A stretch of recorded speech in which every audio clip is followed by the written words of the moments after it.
therefore, that when we go to work, we are engaging in a spiritual act of service, no matter what the work we do. We're not just servicing our boss. He says, don't just do work when your boss is watching you. That's a man-pleaser. You've been set free from that. You don't need the approval of other people, ultimately. You have the approval of God, and so when we do our work, we don't do it as man-pleasers, fearing man. We're not under their rule anymore. You've been set free. You're under the rule of Christ, so we do things out of fear of the Lord. And so, therefore, as we do our work, we do it in service to Christ.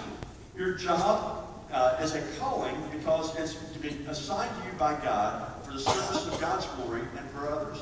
Now think about how this affects your attitude and your motivation at work.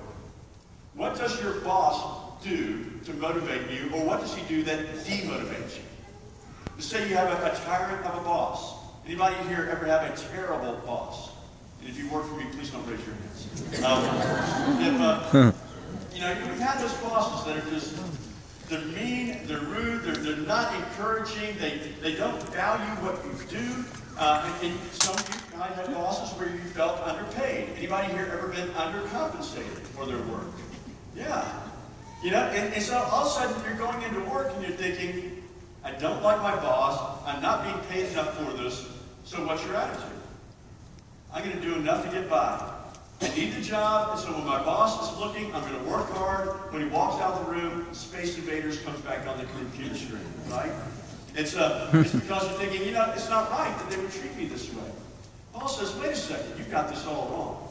First of all, if your boss is not treating you properly, that's not your problem. God will take care of that. Notice the last verse, verse 25. God is going to pay everybody what they deserve. You don't need to worry about that. There is a sheriff in town, and he's fully capable of handling this. He doesn't need your help. The second thing he says, though, is you don't have to worry that your boss is unfair, because, in fact, you as a Christian have the best boss possible. You have the most generous boss, you have the most understanding boss, and you have the boss who's going to treat you better than anyone else, because he says, ultimately, your boss is not your earthly master. Your boss is Jesus Christ.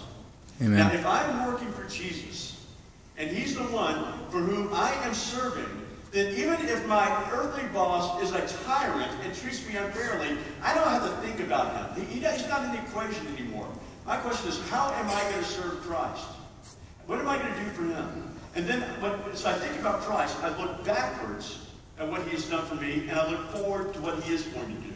As I look backwards, and I see how Jesus is the one who rescued me out of sin and slavery, who took that note of condemnation that was against me and satisfied his payment on the cross. And because Jesus has done all of this for me, I now can work hard for him. Let me put it bluntly. If Jesus can go to the cross for you, to redeem you, can't you work hard at your job? Doesn't that make sense? Can't we serve him at work? But even more, Paul says, beyond that, he says, if your boss is ripping you off, you have an inheritance in store for you. You are going to be fairly compensated. In fact, beyond fairly compensated. You're going to be paid better than you deserve, ultimately, through Jesus Christ. Now, if that's the case, then I can go to work and I can do my work well, even if my boss doesn't pay me well, because I know at the end of the day, Jesus has an inheritance for me, has a paycheck for me, that's based on the work of Christ. And therefore, I'm not going to be cheated at all. Now, again, if you think about that, think about how that transforms your view of work, of what you do.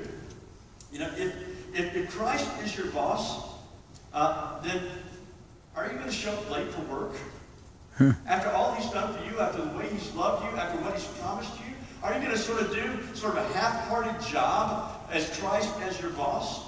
I mean, you're going to want to do your best out of love for him. And so even if your work is mundane, even if your work is the most unfulfilling job on the planet, it's just like the worst possible job, even if your boss is the central character in the Dover comic strip, you can do your work well because you know God's going to take care of justice, God's going to take care of your reward, and you know what Christ has done for you. Amen. It changes how you approach it.